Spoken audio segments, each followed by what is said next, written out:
बहुत अफसोस है, जम्मू कश्मीर के लोग सुप्रीम कोर्ट से बहुत एक्सपेक्टेशन रखते थे और जो दिल्ली की हुकूमत है उससे भी हम एक्सपेक्टेशंस रखते थे कि जम्मू कश्मीर के लोगों को कोई सज़ा नहीं मिलनी चाहिए।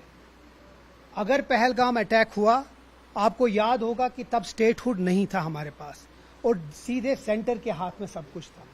तो ये ऑब्जर्वेशन भी गलत है।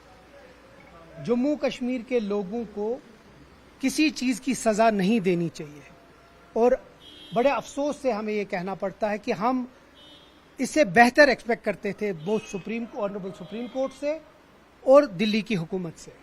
कल 15 अगस्त है, उमर अब्दुल्ला साहब अपनी स्पीच में ज़रूर इसके बारे में मेंशन करेंगे। मेरी आपसे अपील होगी कि कल तक आप रुक जाइए, कल जो उनका खुतबा होगा, उनकी स्पीच होगी, उसमें आपको सब कुछ क्लियर हो। देखिए, मैं कहता हूं कि हम उम्मीद तो आज ही रखते थे। जम्मू कश्मीर के लोगों को क्यों रुकावट मिलनी चाहिए या क्यों उनको सज़ा मिलनी चाहिए?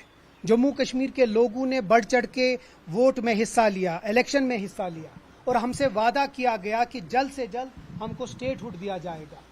तो अगर आज भी हमें 8 हफ्ते फिर और तारीख पे तारीख हमें वेट करना पड़ता है, तो मैं फिर से वही बात पूछूंगा, जम्मू कश्मीर के लोगों ने गुनाह क्या किया है?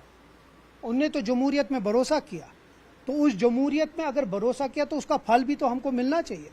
हाँ, बड़ा अफसोस है, जिसको हम कहते हैं हम एक्सपेक्ट बेहतर करना चाहते थे, लेकिन इसका जवाब भी आपको कल 15 अगस्त के खुतबे में उमर अब्दुल्ला साहब की स्पीच से मिलेगा। ये भी जानना चाहेंगे, जो गवर्नमेंट ऑफ इंडिया उनका क्लियर स्टैंड है 2019 के बाद अभी तक हालात ठीक है जम्मू कश्मीर में, तो क्या उम्मीद है कि उनका जो जवाब होगा इसी लाइन पे रहेगा? जो पहलगाम का इंसिडेंट हुआ, सानिया हुआ, उसमें जम्मू कश्मीर के हर एक बाशिंदे ने उसकी निंदा की और बाहर आके उसके खिलाफ एक आवाज़ उठाई। लेकिन जो लोगों ने पहलगाम के उस सानिया पे जिम्मेवारी भी ली, उन पे कोई कार्रवाई नहीं हुई।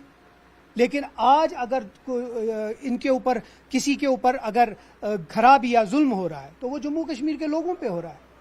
उसमें जम्मू कश्मीर के लोगों की खता क्या है? जो खतावार हैं या जो ये कहते हैं कि हाँ हम उसकी जिम्मेवारी ले रहे हैं, उस पर तो कोई इंसिडेंट नहीं हुआ, कोई उसके ऊपर कार्रवाई नहीं हुई। तो फिर से मैं कहता हूँ, अगर हम इस मुल्क के हिस्सा हैं, अगर इस मुल्क में हर एक स्टेट की जमहूरियत में हर एक का अपना रिस्पॉन्सिबिलिटी है, तो मुझे लगता है जम्मू कश्मीर के लोगों को भी उसका फल मिलना चाहिए। मैं फिर से वही कहता हूँ कि बहुत अफसोस होता है कि फिर से इसके ऊपर आपने ये डिले किया।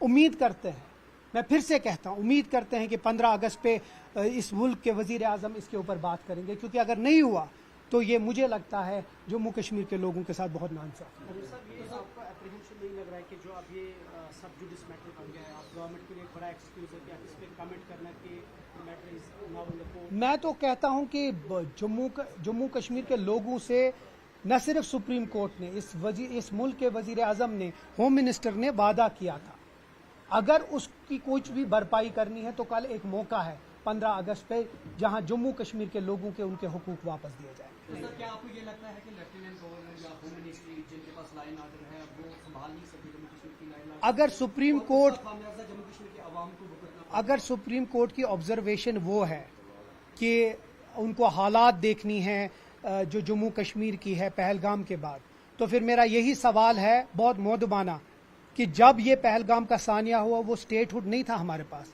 ना लॉ एंड ऑर्डर हमारे हाथ में था, तो कार्रवाई तो उनके ऊपर भी होनी चाहिए जिन लोगों ने इसकी जिम्मेवारी ली। बट कल तक आप इंतजार करिए, कल आपको बहुत सारी बातों की जवाब मिल जाएगा।